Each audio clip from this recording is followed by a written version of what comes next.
बिस्मिल्लाहिर्रहमानिर्रहीम। अस्सलाम वालेकुम। मैं सदर इकबाल उम्मीद करता हूँ आप सब लोग खैरियत से होंगे। तो आज मैं बात करूँगा, जिस तरह से आपने देखा कि पाकिस्तान वर्सेस न्यूजीलैंड का जो ओपनिंग मैच हुआ चैम्पियंस ट्रॉफ़ी का, और जिस तरह से आपको पता है कि चैम्पियंस ट्रॉफ़ी का आगाज़ हो चुका है और जो है सिलसिला जो है जारी है। आज जो है वो इंडिया मतलब आज तो नहीं, लेकिन अभी रिसेंटली इंडिया वर्सेस बांग्लादेश का भी मैच हुआ कल ही, तो उसके ऊपर भी थोड़ी सी बात करेंगे। और अगर आपने वीडियो को लाइक नहीं किया तो लाइक कर ले, चैनल को सब्सक्राइब करें, बेल आइकन पर क्लिक करें ताकि आपको सारी नोटिफिकेशंस मिलती रहें।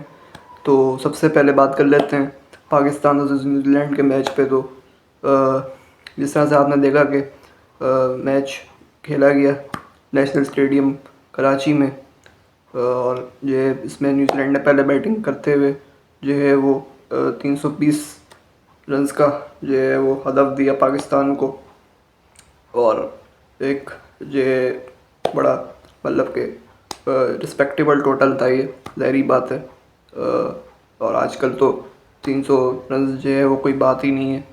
किसी भी टीम को आप देख लें, सिर्फ न्यूजीलैंड को ही नहीं, बाकी जितनी टीमें इंडिया, ऑस्ट्रेलिया, साउथ अफ्रीका वगैरह सब टीमें जो है वो अब तो 350 और 400 तक भी जो है जाती हैं।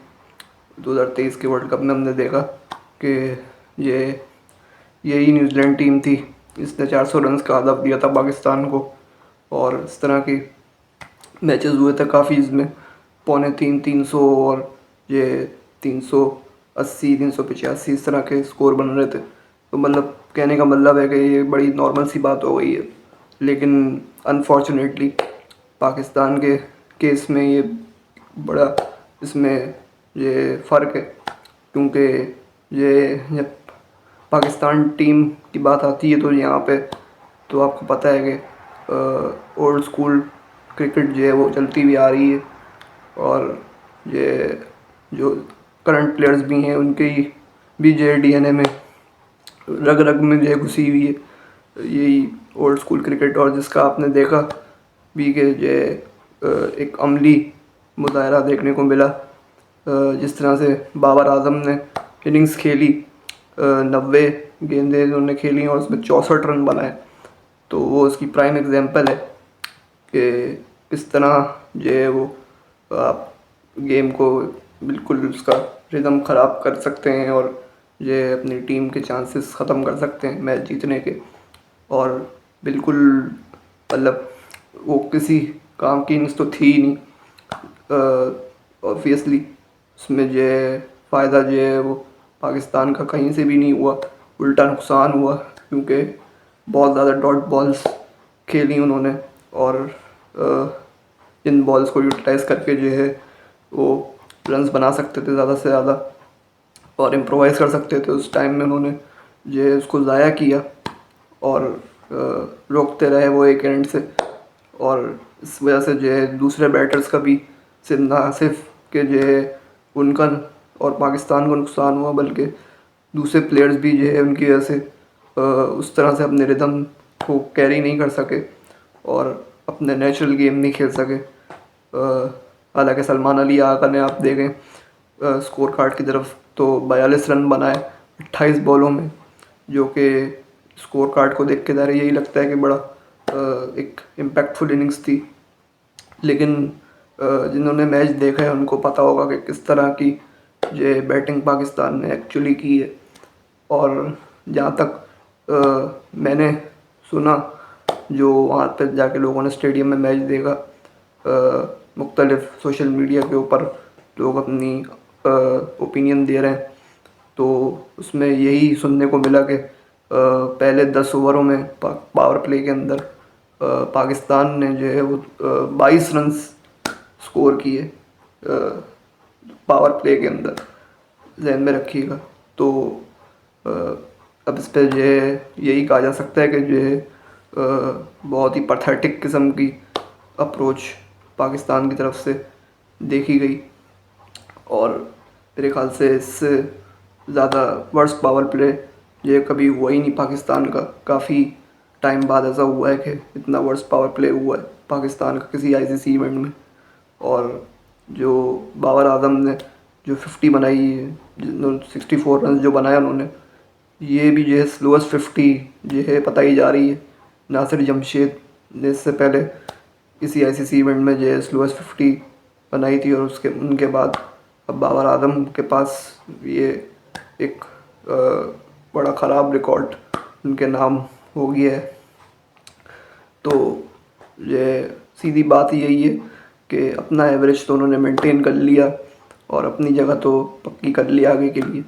और ज़ाहिर है इंडिया का मैच भी खेलेंगे वो, और मोस्ट प्रोबेबली ओपन करेंगे, जो कि एक बड़ा मेरे ख्याल से कि पुअर डिसीजन है सिलेक्शन कमेटी का।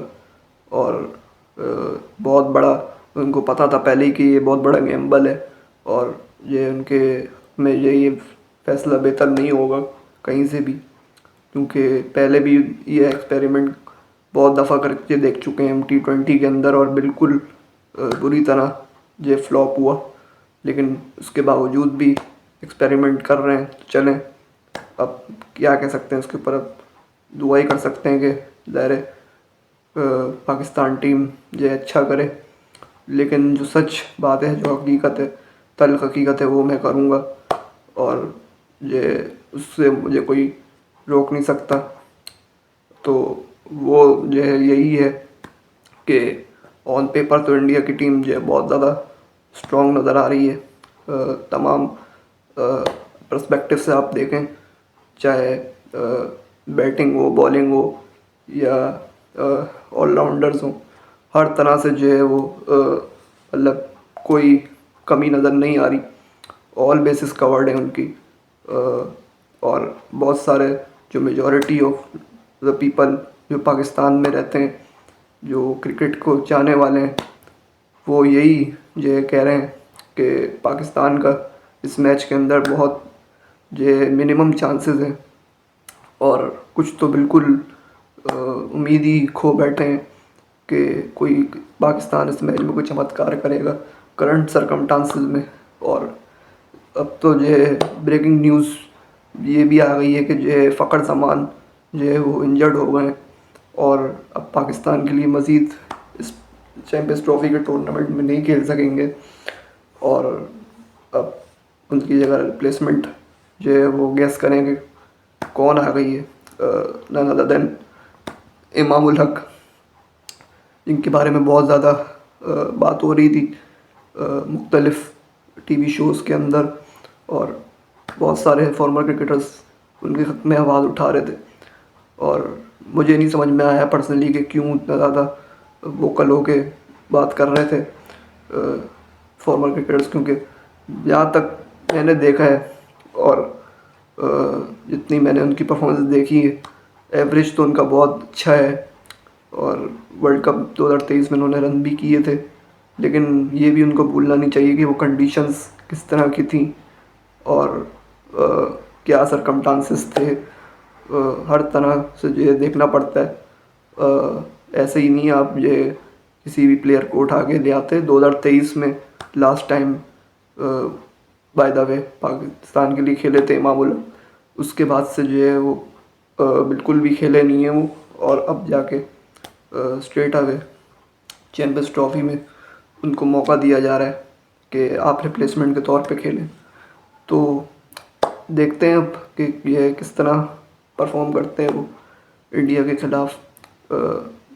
मैच जो है वो आज होगा, और काफ़ी उसके लिए एक्साइटमेंट तो होगी, ज़ाहिर बात है, एक बड़ा महा मुकाबला है जिस तरह मैं हमेशा कहता हूँ। और राइवलरी जो है वो हमेशा से रहती है, और सारी दुनिया की नज़रें इस मैच के ऊपर होती हैं कि ये क्या इसका रिज़ल्ट होगा। तो हम भी ये देखेंगे मैच, शायद उस तरह का इंटरेस्ट ना हो जिस तरह का पहले हुआ करता था, और वो इंटेंसिटी ना हो, लेकिन फिर भी देखेंगे तो ज़रूर ज़ाहिर है कि उस पर एनालिसिस करना होता है, और फिर आपको ये आपसे कुछ बातें भी करनी होती हैं, आपसे कुछ दिल की बात करनी होती है, तो वो मैं शेयर कर सकूँ आपसे। ऑनेस्टली मेरा दिल तो बिल्कुल भी नहीं कर रहा था कि कोई वीडियो बनाऊं, क्योंकि बिल्कुल इतनी पैथेटिक किस्म की क्रिकेट पाकिस्तान ने खेली है और सिलेक्शन बेसिकली जिस तरह की है उससे जो है मैं बिल्कुल भी सेटिस्फाइड नहीं हूँ। मैं क्या कोई भी सेटिस्फाइड नहीं है, लेकिन मैं तो जो है बहुत पहले से ही दिल बर्दाश्त हो चुका हूँ, क्योंकि ये पाकिस्तान ने इतने पे दर पे आईसीसी इवेंट्स के अंदर बारहा इतना जो है वो डिसअपॉइंट किया है और मतलब बिल्कुल भी अच्छा परफॉर्म नहीं किया। तो उससे जो है मतलब बिल्कुल दिल उड़ गया है एक तरीके से।